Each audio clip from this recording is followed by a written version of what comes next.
Sacktown, what is going on? It is Sacktown Pete back at it again. Thank you guys so much for tuning in. Yes, I want to talk about Luke Walton, the news that broke in the morning. I was out of town and I'm back home. And boy, let's talk about it because this was going to happen at some point. There's a report about him being on the hot seat last week if the losing continues. And nothing's changed since last week. Yes, we won the game in Detroit, but despite that, we come back home. Well, we lose to Minnesota in a disappointing effort, and we come back home. We get blown out by the Raptors and the Jazz back to back, Friday and Saturday night. And this was going to happen. I mean, listen, I was rooting for Luke Walton, despite that terrible season last season where we had the multiple 9-game losing streaks. You know, Tyrese Halliburton, De'Aaron Fox coming out, voicing their opinions that, hey, it's not on Luke Walton, it's on us as the players. And to a extent, they may be right. The firing of Luke Walton is not going to solve the problems. It's not, because the roster is definitely needs its tuning out and work cut out for as far as the roster goes and improving the roster. Alvin Gentry will be the interim head coach for the remainder until further notice. He will be taking over, and the next game is tomorrow. He will be the head coach against the 76ers and moving forward. So Alvin Gentry, if you guys don't know, he has been a successful head coach. He had success in Phoenix. He had success, he's known for his success with the New Orleans Pelicans. And he made those teams the Pelicans in particular, he made them a playoff caliber team. And he was just all about offense, super fast paced play style, which I am looking forward to seeing him implement that or getting back to where the Sacramento Kings were with Dave Jager as far as pace goes. And I got to put this on Monte McNair as well, man. It's like it's nothing against Alvin Gentry, but I mean, knowing the fact that Alvin Gentry came in as assistant coach last season, maybe he had an idea. Like, this might be the easiest way to get back to a head coaching gig is to be assistant here. And knowing that Luke Walton may not be the long-term solution and he might get his chance to be a head coach. So here we are a year later. And I think Monte McNair finally has full control over this is pretty much his team now, because if you guys don't know, Monte McNair did not hire Luke Walton. That was Vlade Divac, who was the former Kings legend and former Sacramento Kings general manager. He was the one who made the decision to bring on Luke Walton 2 seasons ago. So this is not Monte McNair's decision to hire. And I know fans, I see some fans on Twitter, just Kings Twitter overall in general, kind of going at Monte McNair. Listen, I fully trust Monte McNair's decision making, and I feel like this decision that he made today was the right step in the right direction for the Sacramento Kings overall as a franchise and organization.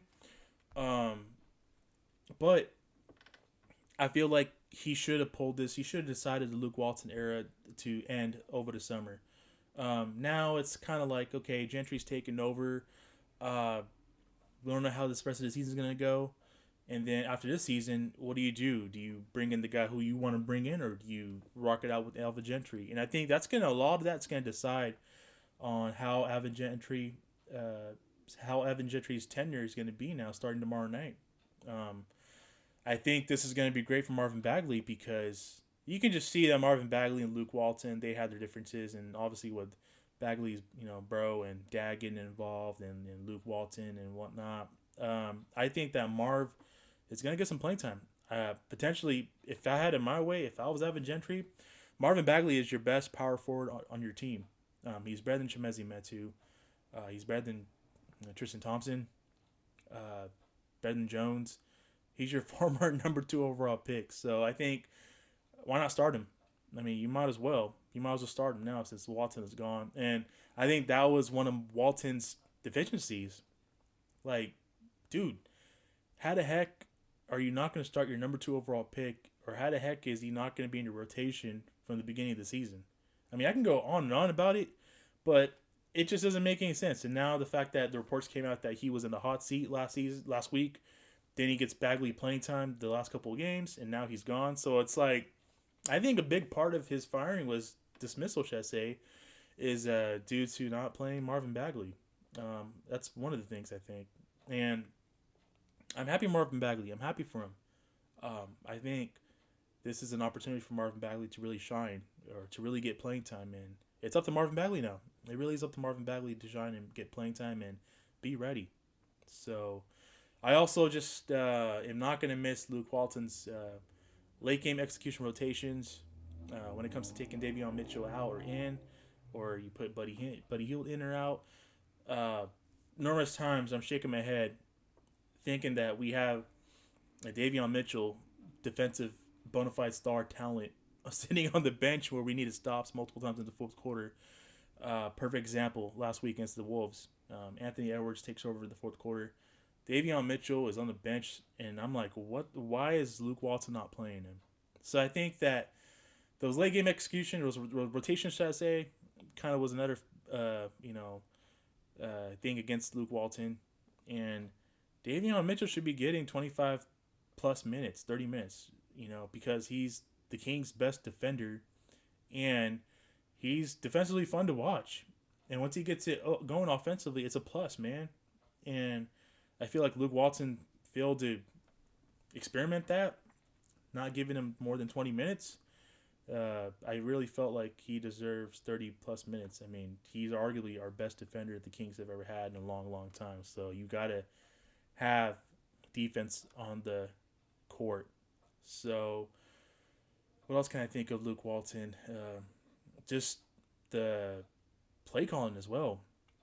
Numerous times last season and even this season, taking the ball out of Tyrese Halliburton's hands when you needed a basket or we needed a playmaking ability to have Halliburton dish the ball out or put him in the pick and roll with Rashad Holmes. There's so many times where the pick and roll between Holmes and Halliburton has been deadly offensively because Halliburton's IQ is just that great. And I feel like Luke Walton just, for whatever reason, failed to recognize that when we needed a basket towards the end of the game when the game's online. This dates back to last season as well. Numerous times where I saw that where I'm like, dude, why is the ball not in Halliburton's hands? So I'm trying to think what else. And I think just overall his inability to make adjustments, switch it up defensively, or even offensively. Like this team, I'm thinking about, previous, like with Dave Jager and his 39-win season, the best season the Kings have had in 13 long years. In terms of talent, this team is, I think it's way talented than what Dave Jager had. And it's like the last few nights, I appreciate Dave Jager's last season in Sacramento because he was a fantastic coach, and he should have been retained.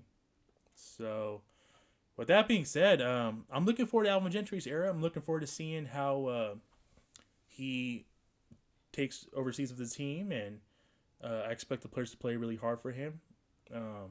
I'm hoping De'Aaron Fox is okay because I know De'Aaron Fox admired and loved playing for Luke Walton, but at the end of the day, it's all about wins and losses. And it's a business, and I think De'Aaron Fox will be fine.